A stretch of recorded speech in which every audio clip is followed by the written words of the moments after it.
Alhamdulillahi rabbil alamin. Ambi ala tanoka wale nyimandon ka sali ala kirabaka ni Muhammadu do ana so dinge sanu ana ka sahaba kerengrelun ani mamunun tukuru lani bara nyumankeli foka se don labam ala kanina obela jelen yola ko famba fon fol kan fol kam damne kishiya chamanche hine ala banye barkay badin tv shirif la jabo malikono maliko ka amba fo ka wale nyimandon sanga ani wati bela jelena au kanyama dalila bi wajuli kena konna na amba wala donya ka fo ambi masina ka ben décembre kalo kletan flama samba fla ani mugani duru la dado sangosa alslamayat dimatomba mimbe jiya kono jami'iyatu ansaruddin abolo faraba mimbe masina ubi ala kirabba de muso sanma Fatmatu Zahra alayha salam aleka anniversaire yana maya kerengere le yana masina ansor muso baw nyina yo tako wolon flanaye yo wele bla alslamaw ma alslamaw ye wele jabi kabo fancha ma fe ka masina segere bara onundona ni wajuliye alslamayat dimaton ansor jabala la masina misra lola anga je anga nyima do fe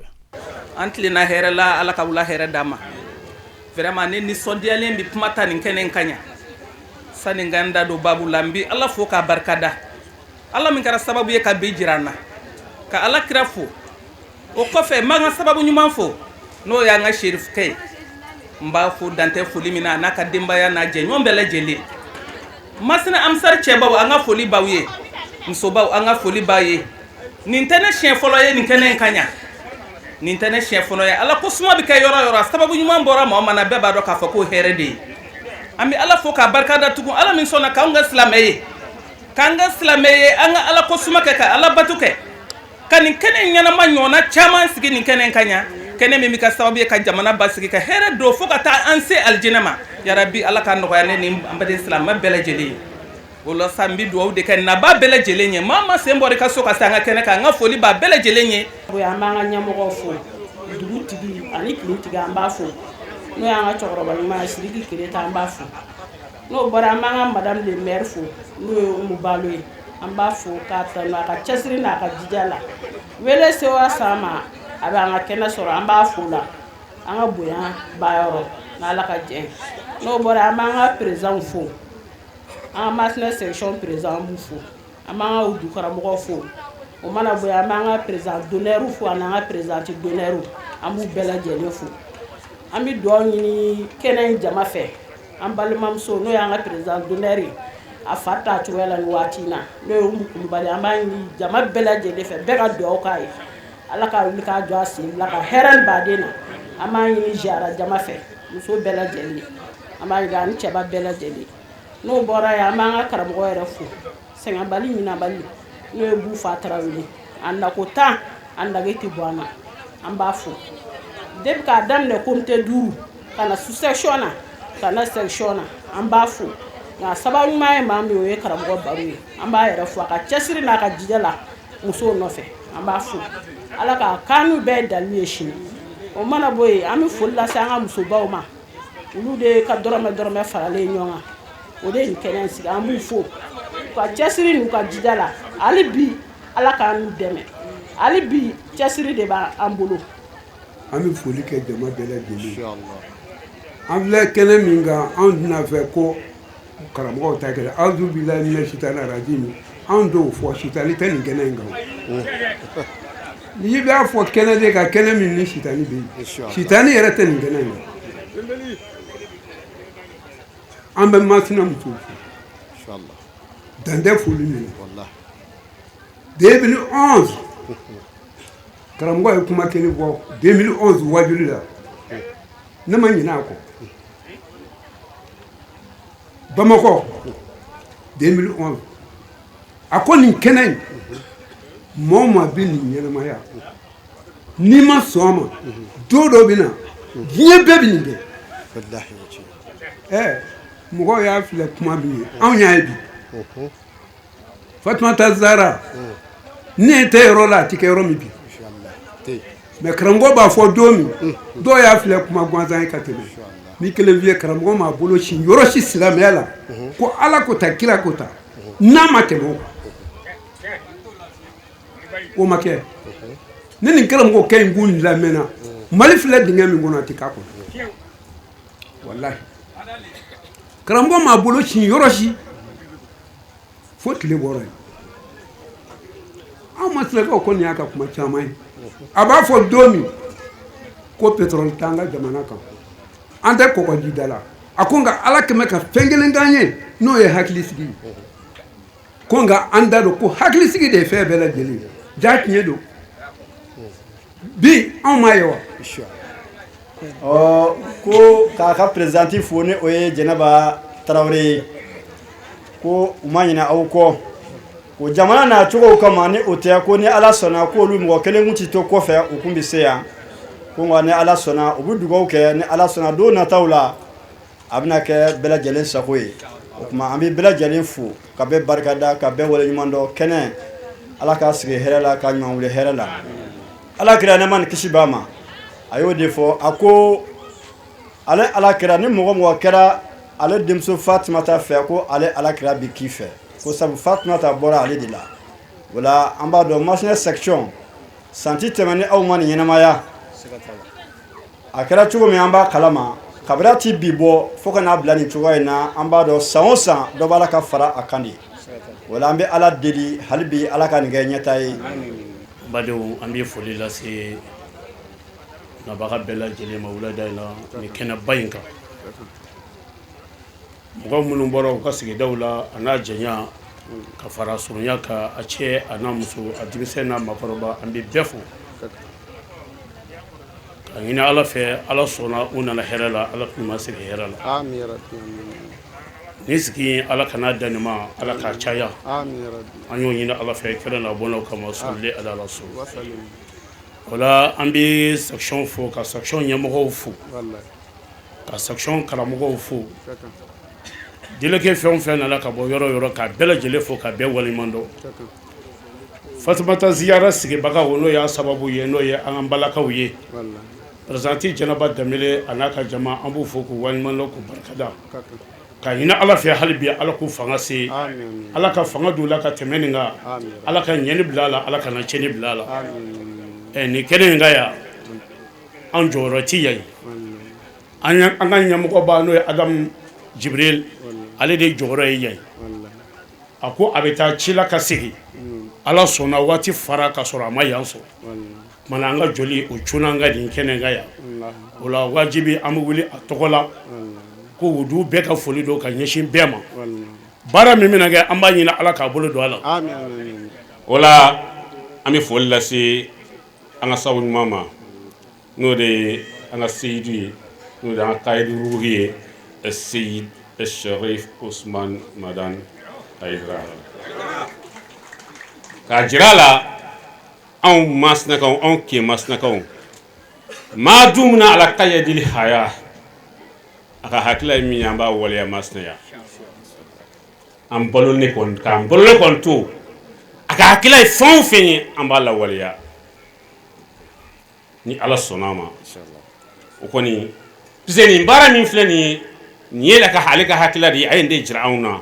a ko ni ahlul bayti ninnu ka don sera hali ni se kɛra tiga de ye k'a san k'a di silamɛw ma ko fana zɔrɔ bangena bi a kɛra ta bi ko i b'o o ye wa o cogo kelen na an b'o de kan ala sɔnna an balakaw y'o faamuya wa o b'o waleya fana kan ala ka n'u sara ala ka hɛrɛ k'an n'u ye o la an b'an balakaw an b'aw fo an b'a waleɲuman dɔn Jɛnɛba Danbɛlɛ an b'i fo i ni ka mɔgɔw pour que se ka nin kɛnɛ in sigi sigiw camanw kɛra a la ɲɔgɔn faamuw camanw kɛra a la nka an bɛ ala deli hali bi ala ka kanuw to cɛsiri ye min ye hali bi ala k'o naati an bɛ siran min ye yarabi ala ka don an n'o cɛ ani an balaka minnu bɛ yen nɔ na an n'u famanen don ɲɛna yeli la mɛ dusukun ka yeli cɛ an bɛ ala deli nin kɛnɛ in kan hali bi ɲɛna yeli ala k'o nɔgɔya n'u ye. Alhamdulillahi rabbil alamin an b'aw ladɔnniya k'a fɔ nin kɛnɛ sanuma in kɔnɔna na ɲɔgɔlɔnbaw kɛra n'an b'o wele ko tiyatiri ka kuma an ka du maracogo kan ani an ka denmisɛnninw ka lamɔ o tiyatiriw bannen kɔfɛ kɔrɔfɔ dila an karamɔgɔ ma Elhaj Abdurahman Traore ni bɛɛ lajɛlen b'a wele ko Bufa a ye dakunya fila min lase alakiraba denmuso sanuma kan Fatumatu Zahara alayha salam an ka jɛ an ka ɲɛmɛdɛw fɛ n'o tɛ an sigi ye min ka kɛnɛ kan bi Fatumata Zahara Abatula Nakiya Alimuhodisa an filɛ o min ka kɛnɛ kan ye o kɔni da tɛ a bɔra kira la wala a ma bɔ a la ye mais de bolo bi fuba don an sigi y'a kɛnɛ kan mais Fatuma yɛrɛ balola cogo di a taara cogo di silamɛ bonya kama hali an tɛ sɔn k'an da don Fatima sacogo la silamɛw bɛ kuma na ka dan yɔrɔ min a fanba o de ye kira kɔni fatutɔ y'a wele k'a fɔ a ye ne kɔfɛ maa fɔlɔ min bɛ n sɔrɔ lahara e don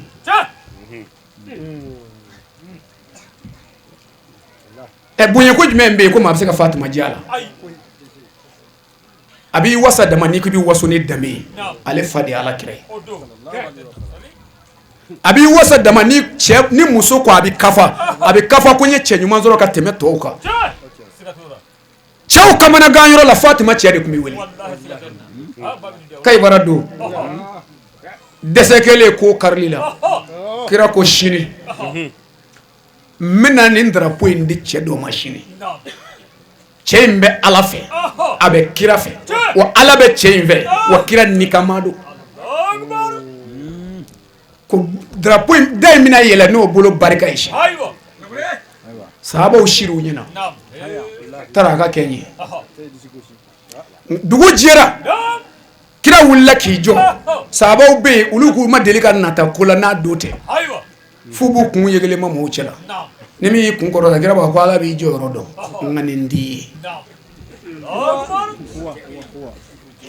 awɔ nin t'i ye an karamɔgɔw tora ten a ko yala Ali bɛ min Asadullah Ghalib u ko Apollo ɲɛdimi bɛ ka firi Ali ɲɛ firi kira ko o tɛ korobali fina a ale ɲɛdimitɔw wele ka tɔw ɲɛ kɛnɛma to a welela ka na kira ka Ala wele a ɲɛ la ka daji to a la a taara lahara ɲɛdimi m'a minɛ to o de ye Fatimata Zahra cɛ ye an karamɔgɔ ale de ye karanga in dayɛlɛ mais kira kuma de ko don karanga dayɛlɛli ko tɛ quoi mais kira ko cɛ in bɛ Ala fɛ a bɛ kira fɛ wa Ala bɛ cɛ in fɛ kira b'a fɛ ni mɔgɔ bɛ waso Fatima bɛ waso n fa n cɛ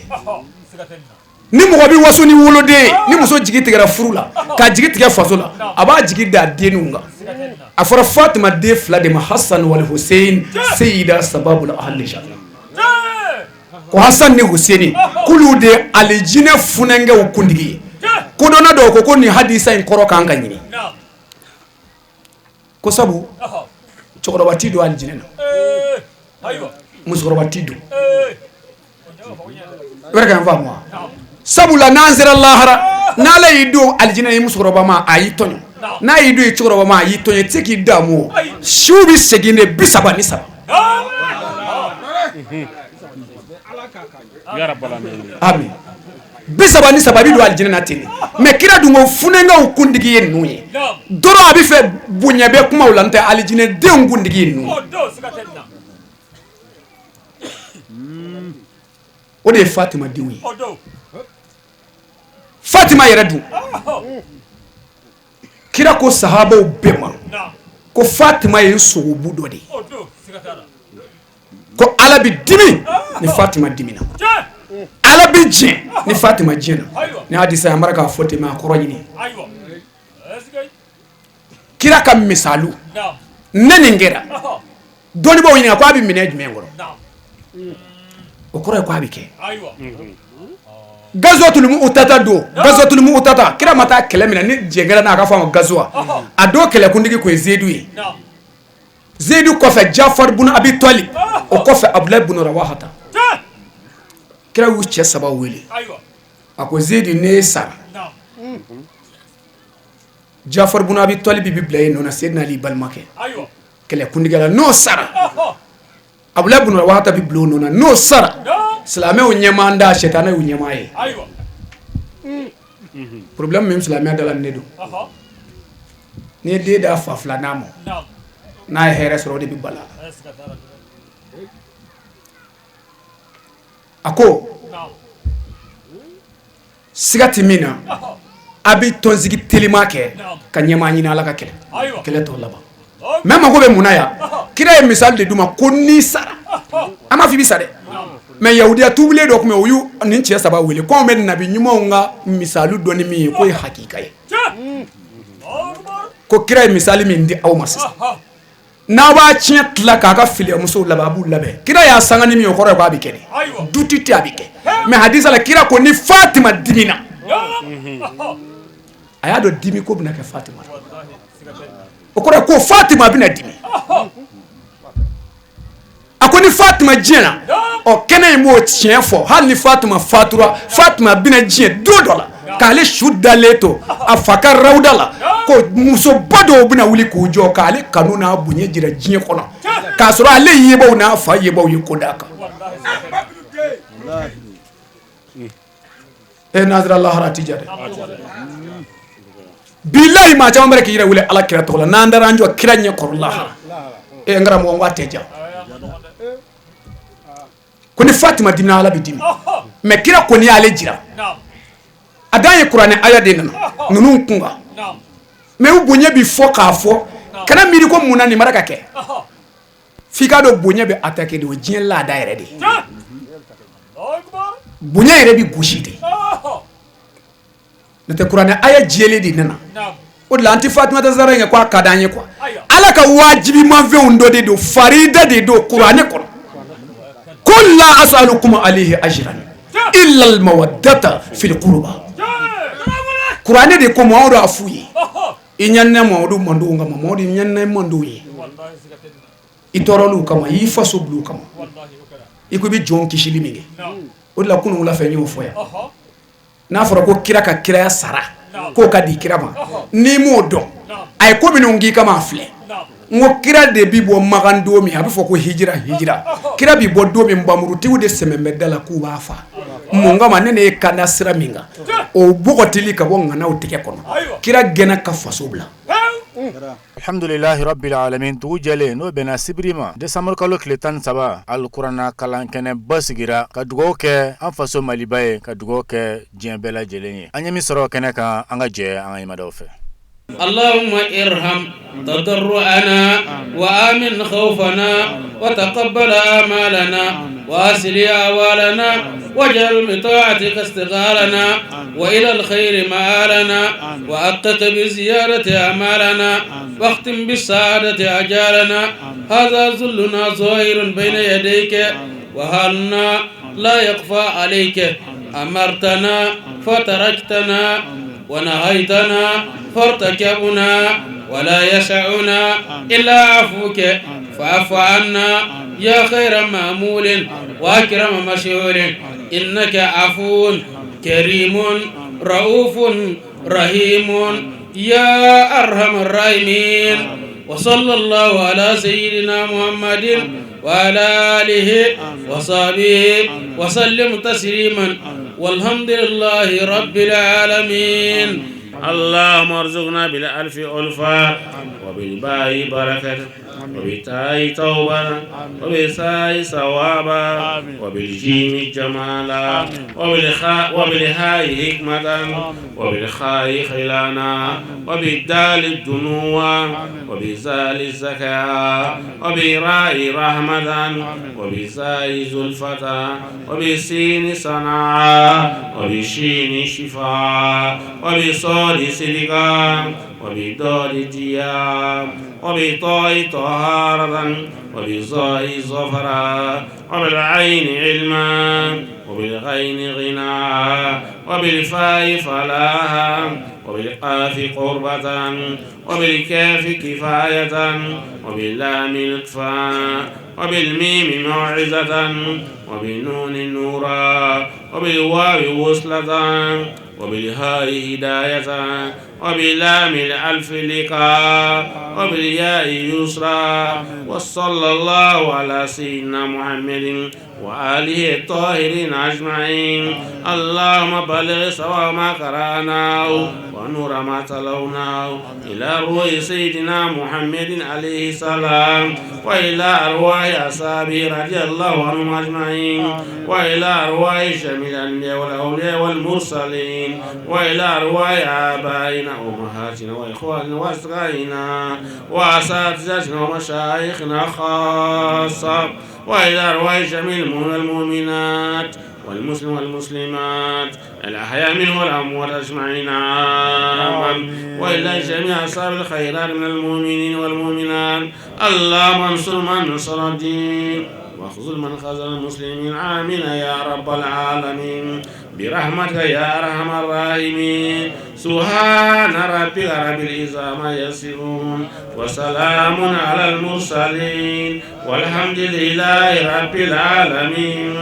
بسم الله الرحمن الرحيم. الحمد لله رب العالمين الرحمن الرحيم مالك يوم الدين. إياك نعبد وإياك نستعين. اهدنا الصراط المستقيم صراط الذين أنعمت عليهم غير المغضوب عليهم ولا الضالين. الحمد لله رب العالمين. سلفنا سلو كوفي كونفرنسي كنه بسغيرا ولي بلا الاسلامي وما الاسلامي يويل جابي كبو فانچاما في كاو كنه با انسغره نو كرا الاسلامي دمتون انصرو جبالا لا ماسينا كرفديلا ما باوللو ما فقط سي توني مغوما نيغا تابلا انكرا مغولا الحاج عبد الرحمن تراوري نيبلا جلمبا دو بوفا ايدا كنا فلامين لا سي على كربا دمسو سانو فاطمه زهرا على كفسا مانتيو anga je anga yimada olufe ila se naba bela jelema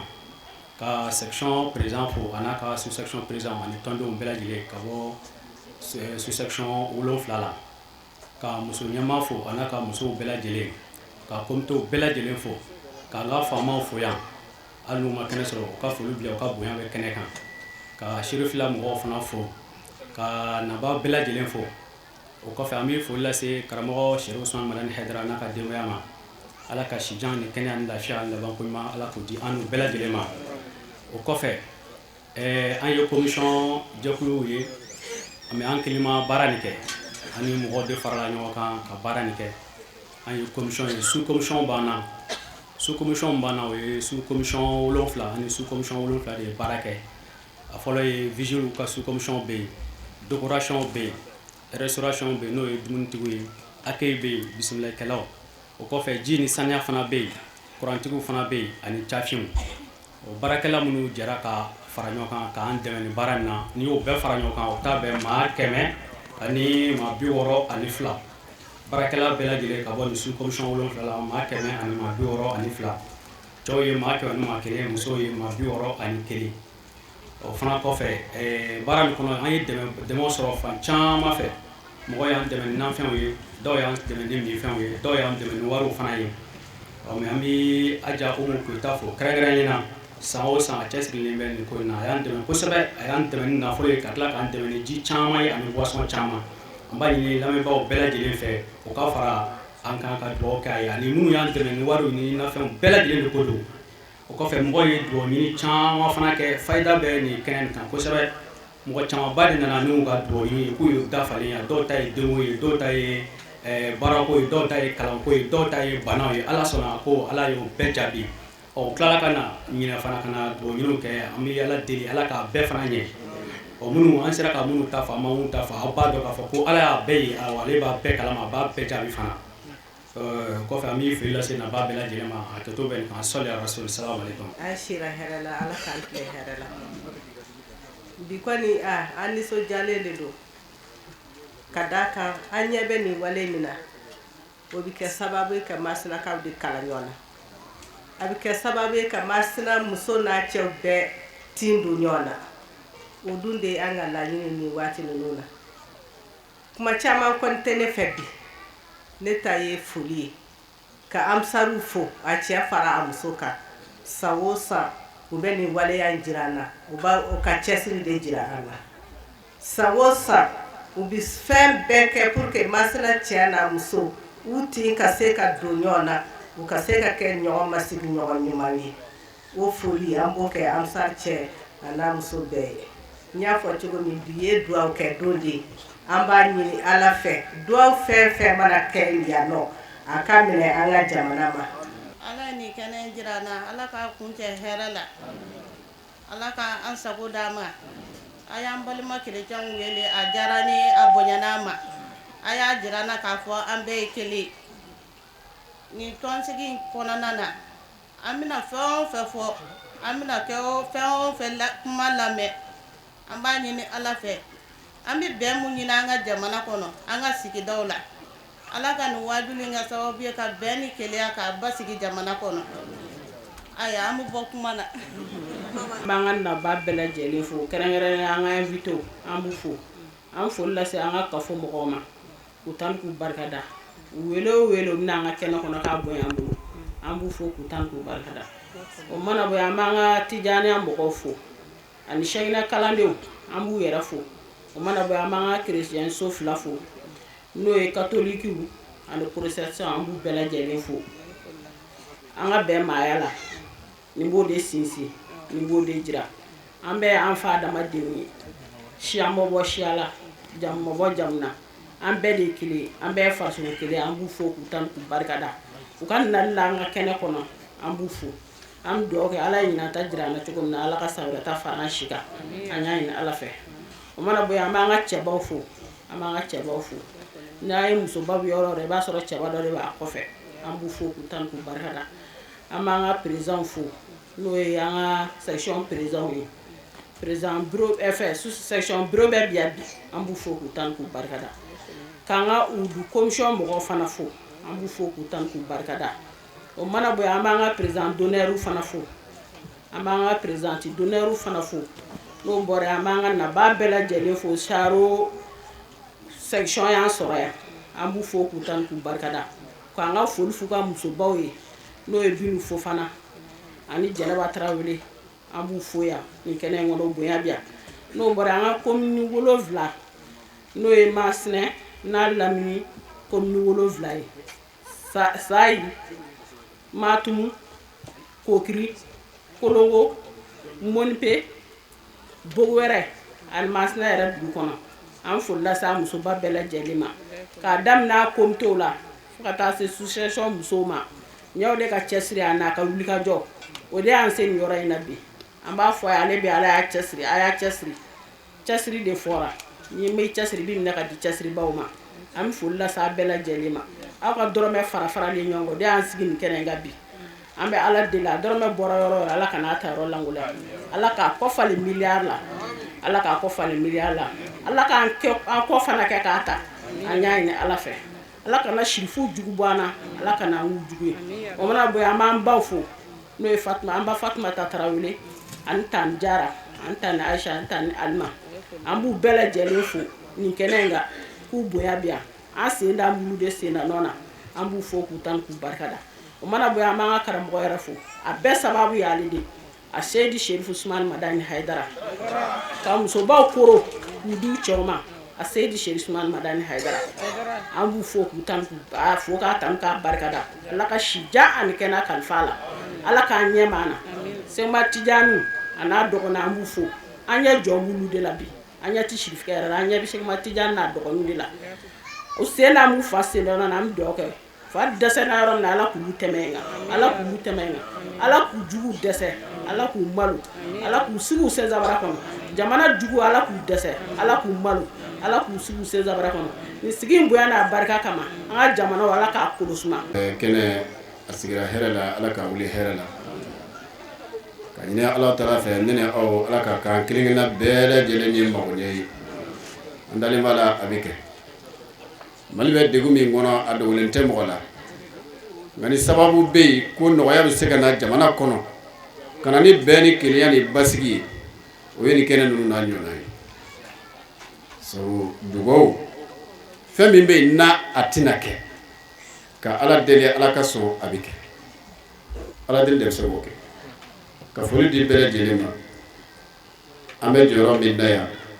an bɛ an faw ani an karamɔgɔw n'an ka sekow ka jɔyɔrɔ la foli fɔlɔfɔlɔ an bɛ masa ala fo a n'a ka cɛba sanumu ka laban tuguni ka an ka sirifikɛ ani an faba ani an karamɔgɔ ni o de ye a Seydi Sherifu Usmani Madani Haidara wallahi maliyɛnw n'an ye nin valeur dɔn jamana in an bɛ degun min kɔnɔ an bɛ bɔ a kɔnɔ hali waati jan tɛ Haidara ɲɔgɔnna sɔrɔli mɔgɔ fɛ dugu la ka sɔrɔ mɔgɔ fɛ jamana kɔnɔ an kan ka ala barikada sa wallahi an kan ka ala barikada i kɛra Haidara fɛ i y'a dɔn Haidara kɔni ɲumankɛla don i ma k'a fɛ ya dɔ ɲɔgɔnna kɔnɔ a ye min ɲɛ faso ye maadama min bɛ ka balo a numa a n'a bɛ ka ɲɛgo min ɲɛ faso ye a n'a sen bɛ dingɛ min da la n badenw cɛ ba kelen bɔ i tɛ se ka jɔ ye dɛ o de la ni anw y'an yɛrɛ ye yan an bɛ an ka kɛnɛ de kan an fa de don ne yɛrɛ ye mun baba Hayidara ka bɔ Berta n'o ye Berta alimami denkɛ ye ale ka bɔ Masina yan n ba bɛ bɔ yan n mamuso bɛ bɔ yan ne ba bɛ bɔ Sirefila n mamuso bɛ bɔ Kalafula ka ansaru tɔn bɛɛ lajɛlen fo k'a fɔ aw ye sanga ni waati bɛɛ lajɛlen la ni sira b'aw bolo k'o ye alijinɛ sɔrɔ sira ye maa min sɔnna k'i ka duloki bɔ k'a da i ni n'i farikolo ani i ka nafolo k'a don ala ko dafɛ ala ni alijinɛ kan ka di maa ma aw sen b'a la sa an b'a ɲini ala fɛ ala ka kan ɲɛ kunnadiya sira ye n badenw an b'an to yan ka dugawu kɛ an ka karamɔgɔkɛ Seyidu Serifusɔn Madani Hayidara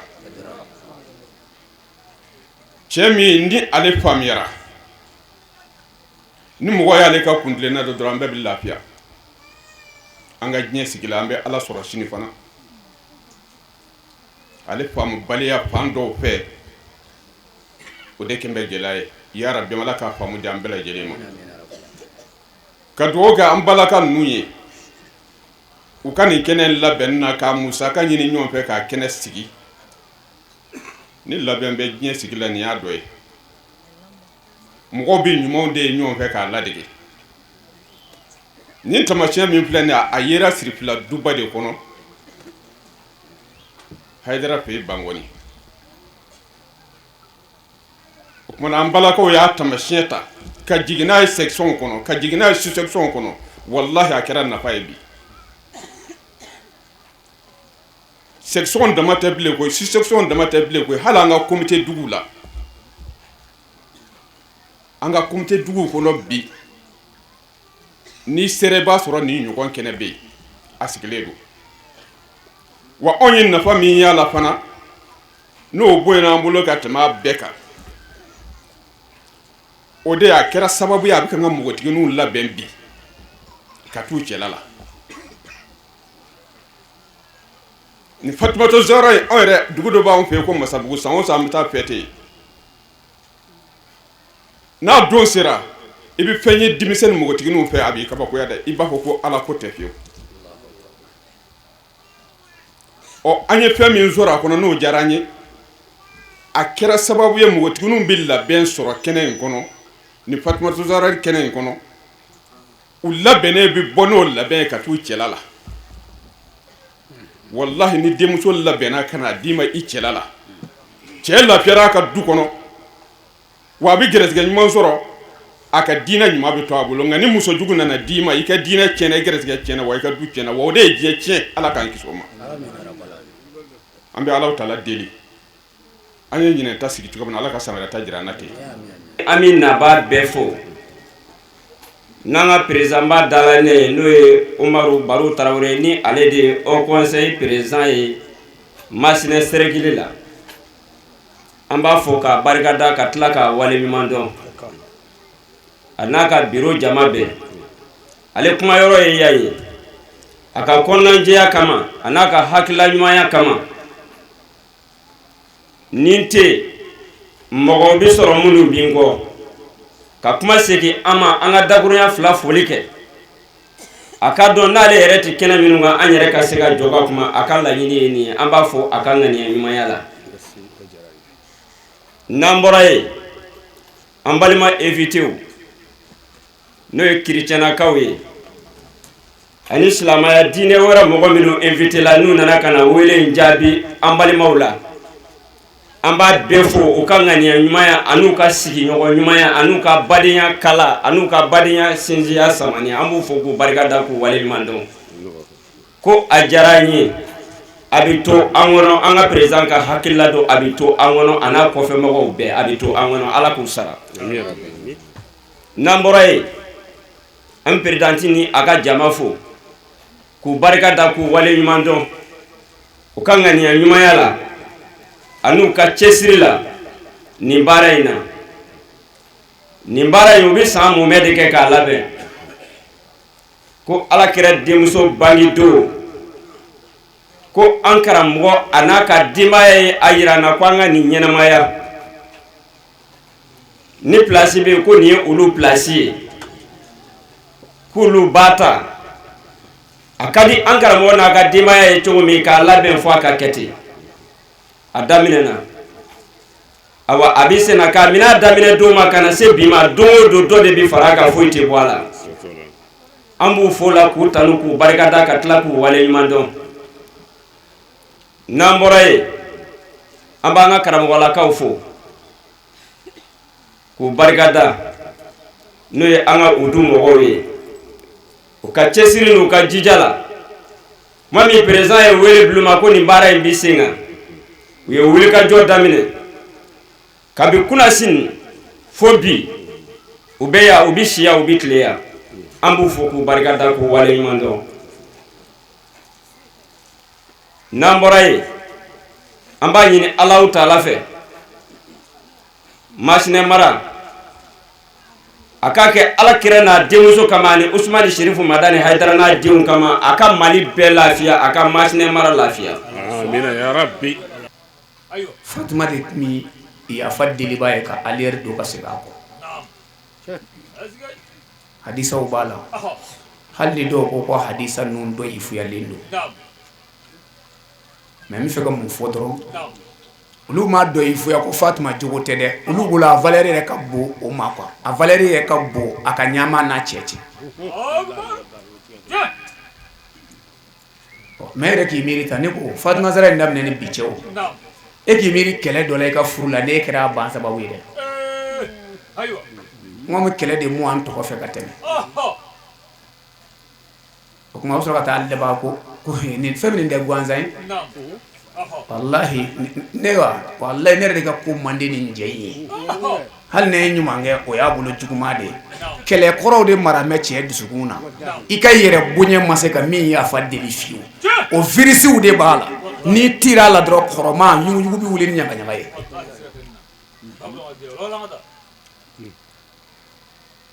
e bɛna kɛ n faamu wa Fatima ye jigi tugu Ali ye maa tɛ ka min fɔ ka s'a dan na ale de delila k'a ka furu minɛ dɔ ta ka di Ali ma taa feere i ka balo san mais an ka minɛ ɲumanw bɛ bila yen mananji le dumuni de bɛ k'o la ka di cɛ ma an tɛ minɛ ninnu yɛrɛ nakun dɔn koyi a ɲumanden sugulon bɛ yen cɛ fa bɛ dumuni kɛ mana wɔɔrɔlen na furudimi na caya tasa wɔɔrɔlen kini bara ka kɛ o la mais ɲumanba ninnu sugulon bɛ yen den karatɔ dɔ de bɛ wolo don dɔ o bɛ taa ɲumanba dɔ di ka basi ɲimi o la na ko papu i si banna de hali i fa delila ka dumuni kɛ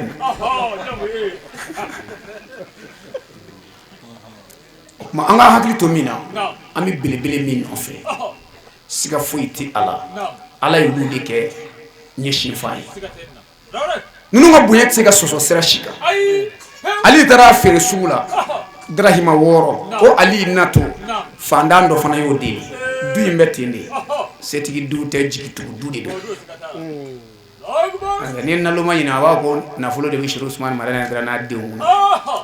don dɔw bɛ yen n galena Ala la mɔsiw b'a fɔ ko tarisi la fili sɔgɔ Sherifin ninnu b'u teriw ka tila k'u kɔfilɛ u ka Ala la Ala a bɛɛ de a bɛ gɛlɛya ka se o digiri o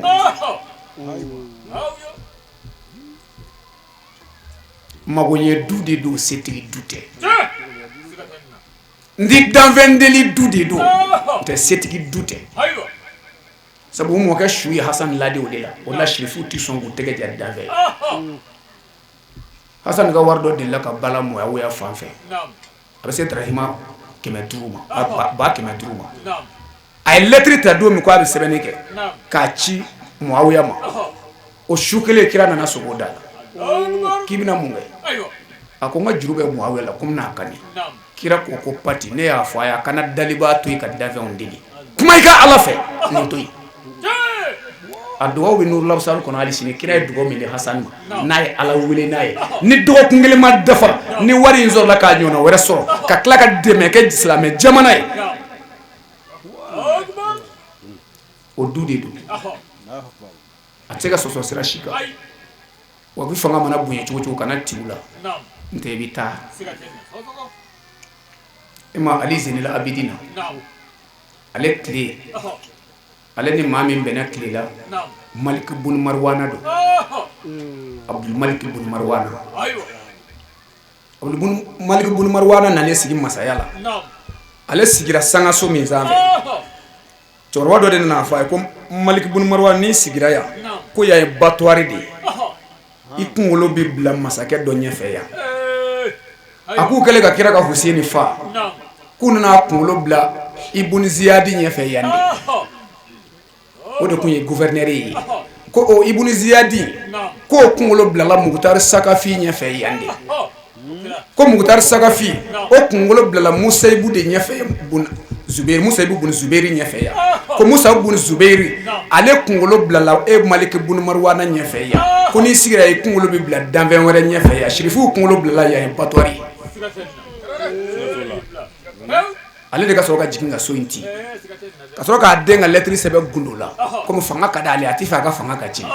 maa faalaba min tun b'a bolo n'o ye Hajjaji bun Yusufu ye o kun y'a ka gouverneur ye yɔrɔ dɔ la a ye lettre sɛbɛn gundo la k'a di ka taa di o ma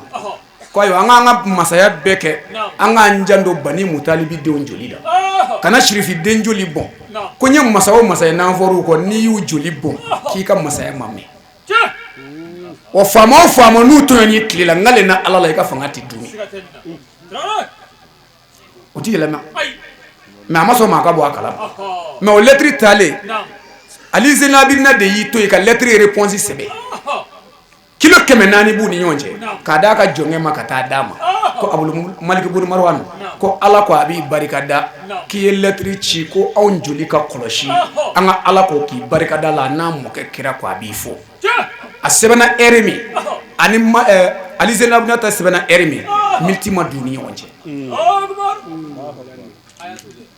i bɛ ka faamu an karamɔgɔ Fatima ale ye mɔgɔ wɛrɛ y'ale deli sugu la ye a ye Darahima 6 in don a natɔ o de la dɔ nana ɲaamɛ feere a ma k'i bɛ ɲaamɛ san a ko i kana kala don le la balo ko dɛsɛ bɛ maa min na mais yɔrɔnin dɔ b'a yɔrɔ la dɛ n b'i hakili jigin o la a muso de ye fɛn d'a ma taa feere i ka balo san mais mɔgɔ dɔ ye ale deli ale ye Darahima 6 in bɛɛ ta ka d'o ma y'a dɔn ye kaari dan kɔni kaari dan dɛ jigiɲɛ dan de don sabu min ye fɛn di ko taa feere a b'o dɔn so a b'a dɔn fɛn tɛ yen e hakili maa caman ka dɛsɛ ka tiɲɛ minɛ hali faso kuma na ko a tɛ tiɲɛ dɔn wa gendarme min y'ale bila ka na o ye kan dɔ fɔ a ye kan a ye n'a ka fɔta n'o ma kɛ kelen diɲɛ b'u la ale t'a minɛ sabu patron bi so an karamɔgɔ Ali dan b'a muso de la o de la sɔnna k'a di n'tɛ ne don n'an y'a kɔrɔbɔ fo n'an do tunga fɛ ka taa jamana kɔnɔ n'tɛ sɔn ka taa so kɔni k'i ko cogo di ko i ta tɛ fɛn min ye i y'o de kɛ tan nɛni ye kelen ye ko ni basa tondo o bɛ yɛlɛ ko n ka tori wa bamanankan na i b'o kɔrɔ dɔn o kɔrɔ n'i ye dugawu den dɛmɛ a bɛ taa ɲɛ nka dangaden dɛmɛ cogo t'o la ale ye ko ɲaamɛ sɔngɔ tɛ n bolo cɛ ko min ɲaamɛ juru don i la a y'a juru don Ali la Ali bɔra sugu ye bɛ fa fɛ mɔgɔ wɛrɛ y'a kunbɛn ko la ɲaamɛ bɛ feere yan Ali ko hɔ a ko i y'a san joli a ko Darahima 100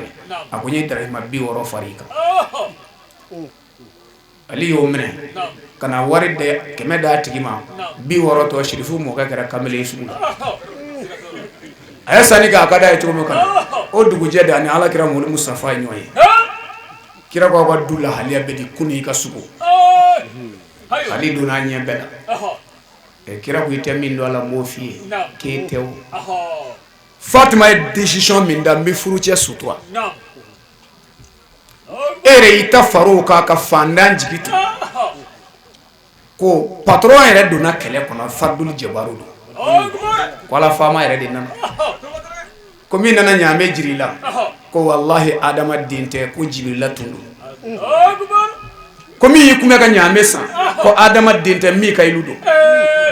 ko ɲaamɛ yɛrɛ ma wolo dugukolo sanfɛ ko Fatima yɛlɛ ɲaamɛw dɔ don alijinɛ kɔnɔ furu barika ni a sutura kama ala ko a kana turu cɛ a k'a nafa ya fɔlɔ a b'a tɔ sɔrɔ a ɲɛ la i furumuso i ka nafolo nafa foyi t'a la fo ka furu ɲɔgɔn sutura ala k'i denw sutura hakili to nin na dɛ o la o y'an kɔri an ka salo wala an da don an bɛna ɲininkali kɛ an bɛna salo wala da ɲininkali kɛ sabu an fara ɲɔgɔn kun y'o de ye an ye walanda 10 di ya salo an bɛna jaabi ɲini an baw fɛ n'an dilan o le kana shirifin ninnu dɔ bɔ dɔ la quoi Fatima n'a fa o la ne b'a d'i ma bonya kumaw kɔfɛ kuranɛ na hadisa kumaw kɔfɛ a dan ye dɔrɔn hadisu saqalaini i bɛ fama k'a mɛn n'o de inni tariku fiikum saqalaini kitab Allah wa itrati ali bayt kira ko n bɛ taa ka giriya fɛn 2 to a bolo ye ala ka kuranɛ ani ne kira somɔgɔ n'a y'o minɛ silamɛya ti don fili la meni hadisa yi a riwaya la sahaba minnu kumana kan mɔgɔw sɔmɛ hadisa cɛ minnu ye maa 30 ni maa 5 Abu Zari b'a la Imamu Ali yɛrɛ b'a la Abdulahi ibn Abbas b'a la a bɛ taa laban ni kira tɛnɛmuso dɔw ye a n'a yɛrɛ furumuso dɔw ye maa 35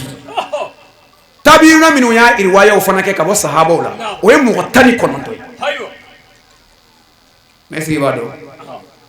complot min donna na i b'a dɔn hadisa ye nin tɛ Buhari kɔnɔ quoi nin tɛ Buhari kɔnɔ u ye sigisɛ di Buhari ma nɛni de sabu o mɛ nin fɔ o la ko Buhari ka kɛnɛ hadisa bɛɛ ye nin bɛ musilimu de la o hadisa yi ni ala kira ye maa 5 min fɔ i mana maa 5 ka ɲɛnɛmaya jate ka diɲɛ jate u ti ɲɔgɔn cɛ alhamdulillahi rabbil alamin an y'an ka kuma galamani sɛmɛ an balaka dɔw la olu minnu ye nin kɛnɛ sanuman in sababu ɲuman ye fo ka taa se an falakaw farala u kan k'a ko bonya an ka jɛ an ka ɲɛmadaw ka dakurunya filaw fɛ Fatumata Zara an y'a daminɛ cogo min an yɛrɛw y'a ye an b'a Fatumata b'a kɛ Bamakɔ an y'a jate minɛ an yɛrɛ kan ka an sen don a ko la an kɔni nana daminɛ depuis an di mɔgɔ bɛrɛ ye depuis an b'a daminɛ comité de la fo ka n'a kɛ sous-section ye an musow bi jɛ k'a kɛ n'a fɔ dugu kɔnɔ musow comité la an nana ye a bɛɛ ka bonya an y'a ɲɛfɔ sous-section mɔgɔw ye olu ye anw dɛmɛ an na ka tila k'a ɲɛfɔ section mɔgɔw ye olu fana y'an dɛmɛ an na ka sisan ka na ko in ka koba de y'an bolo ko in kɔni yɛlɛnna sanfɛ sisan a kɛra koba de y'an bolo o nisɔndiya de b'an na bi da yɛrɛ t'anw ka nisɔndiyara da foyi taara n'o de ye an karamɔgɔ ye a Seydi Serifo Usumani Malani Hayidara anw kɔni b'a fo de a sera ka anw bila nin na cogo min ka se ka hakilila ɲuman minnu dɔn na anw b'a fora wallahi dandara dani karamɔgɔ yɛrɛ de la karamɔgɔ ye kabako mɔgɔ ye an b'a n'a ka denbaya fo wallahi ne fa ne nisɔndiya belebele sɔrɔ nin kɛnɛ in kan ka sababu kɛ anw musow kan ka waso ni Fatumata Zaraw de o ye anw silamɛw ka bole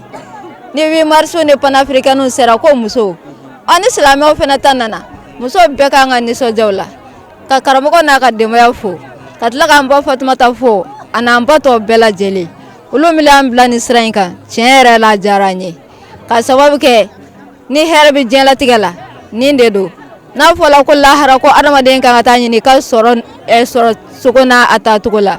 tiɲɛ yɛrɛ la dalu kan ka ye anw bolo parce que anw y'an ta don alakira n'a somɔgɔw kanu na ka sababu kɛ dɔw ye alakira kanu kɛlɛ a balolen ɲɛna k'a bɔnɔ kɛlɛ o balolen ɲɛna anw ma alakira ye an ma bɔnɔ ye mais ni anw nana an ka nafolo bɔ ka don olu kanu na tiɲɛna o ye daluba ye o tuma an bɛ muso bɛɛ lajɛlen fo tanti Jɛnɛba n'a ka musobaw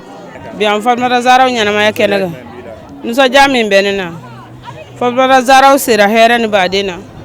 an y'a kɛ hɛrɛ la k'a kuncɛ hɛrɛ la an b'a kuncɛli kɛnɛ kan n b'a ɲini Ala fɛ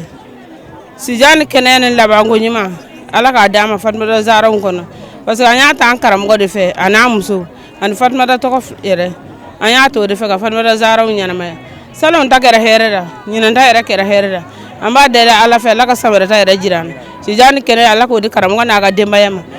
Tijani n'a dɔgɔninw n'a kɔrɔw bɛɛ Ala ka sijan ni kɛnɛya d'olu yɛrɛ ma ka labanko ɲuman d'u ma hakilila min y'an bila a la an bɛ Ala fo k'a tanu k'a barikada tuma min na an y'an yɛrɛ sirifuw kɔ an y'a dɔn Sherifu bamuso Fatumata Zaraw ye an ye ŋaniya siri an ka Fatumata Zaraw ka kɛnɛ sigi an y'a kɛnɛ sigi wa ka kɛnɛ sigi don kana se bi ma ni hɛrɛ tɛ an ma tɔɔrɔ foyi y'a kɔnɔ n'Ala ka jɛn ye ni y'a section kɔnɔna nin ye san 5nan ye sinon k'a daminɛ comité 5 la kana se an yɛrɛ ka sous section ma n'i y'o fara a kan a bɛ san 7 bɔ n'Ala ka jɛn ye dan tɛ foli na an b'u fo k'u tanu k'u barikada tiɲɛ yɛrɛ la an ka cɛw cɛsiri min ni jija min b'u la o de y'an se nin kɛnɛ in kan bi n'olu tɛ an filɛ yɔrɔ min na an tɛ se n'a danna muso dama ma bamananw ka kuma na ko muso jɛ ma nɔgɔ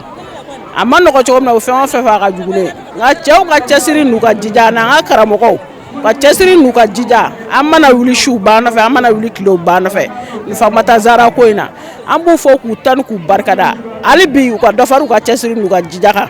jama mara ma nɔgɔn sanga musolama an bɛ dugawu k'u ye u ka muɲu n'u ka sabali la anw muso kɔrɔ n'Ala ka jɛ an bɛ Ala fo k'a tanu k'a barikada Sherifu folici kɔni o tɛ b'an bolo hali ni an fari ka si bɛɛ kɛ dalanɛ ye Sherifu folici an tɛ se k'a fɔ ka s'a dan na bari sababu o sababu ye an filɛ kɛnɛ o kɛnɛ kan nin a bɛɛ olu sababu ye k'an yɛrɛ bɔ diɲɛ den la ka n'an bila nin sira in kan Ala ni Usmani Sherifu Madani sababu sinon bɛɛ tun bɛ dɔ la ka kɔrɔ bɛɛ tun bɛ dɔ la nka k'a kanda k'an bila nin siratigɛ jɛlen kan an b'a fo k'a tanu k'a barikada n'ale yɛrɛ tun ma na an t'a dɔn an ka diɲɛlatigɛ bɛ kɛ cogo min na bi an b'a fo hali bi si ani kɛnɛ laban ko ɲuman bɛɛ la Ala k'a d'an ma n'o bɔra an b'an baw fo u ka cɛsiri n'u ka jija la walayi n'i y'a mɛn ko cɛba musoba dɔ de b'a kɔfɛ an baw olu ka cɛsiri ni jija o de ye Sherifikɛ tɔ a danbe ye ani sutura min y'a ka bi wulu de ka sababu don an b'u fo k'u tanu k'u barikada an bɛ dugawu kɛ hali bi Ala k'o cɛsiri n'u faamu Ala k'o d'u ma an yɛrɛ b'u kɔfɛ Ala k'o cɛsiri n'u faamu d'an yɛrɛ ma an bɛ Cheikh Umar Tijani fana n'a dɔgɔninw fo an ɲɛ tɛ karamɔgɔ da bɛ an ɲɛ bɛ Cheikh Umar Tijani n'a dɔgɔninw de la wa sen n'an bɛ karamɔgɔ sen na an b'u kɔfɛ an ka ninakili laban an y'a ɲini Ala fɛ Ala k'an to Sherifu kan na ni ne bi dan sigi bi wajuli kɛnɛ na an ye min sɔrɔ ka bɔ ke Masina silamɛ dɛmɛtɔnba min bɛ diɲɛ kɔnɔ Jamiyatu Ansarudin a bolofaraba min bɛ ke Masina o bi alakiraba denmuso sanu Fatumata Zahra alayha salam ale ka anniversaire ɲɛnamaya ɲina u y'o ladala tilen o bɛnna anniversaire ɲɛnamayali tako 7nan ma a baaraw ɲɛnamayara ni wajuli ye fo ka taa se théâtre-baw ma ka kuma an ka du maracogo kan ani an ka sigi cogoyaw ni ka wale ɲuman dɔn cadeau ta ka di maa cɛsirilen dɔw ma minnu ni a ka kan ka bɛn ni ɲinanta ye an b'a deli Ala subhanahu wa ta'ala fɛ dugawu minnu donna nin kɛnɛ sanuma in kɔnɔna na Ala k'a minɛ an faso Maliba ma Ala k'a minɛ diɲɛ bɛɛ lajɛlen ma an tɛ sɛgɛn an tɛ ɲinɛ an bɛ foli kɛrɛnkɛrɛn an fana karamɔgɔ ye Alil Maqam Aseyidi Sherif Usman Madani Haidara ale min ye nin baara ɲumanba ninnu bɛɛ lajɛlen sababu ɲuman ye fo ka taa se an ba ma tanti Fatumata Traore ni ka an baw bɛɛ lajɛlen fo k'u wale ɲuman dɔn k'a deli Ala subhanahu wa ta'ala fɛ Ala k'a kɛ si ni kɛnɛya ye an n'u bɛɛ lajɛlen ye wa akhiru da'wana alhamdulillahi rabbil alamin shukran lakum في أمان الله.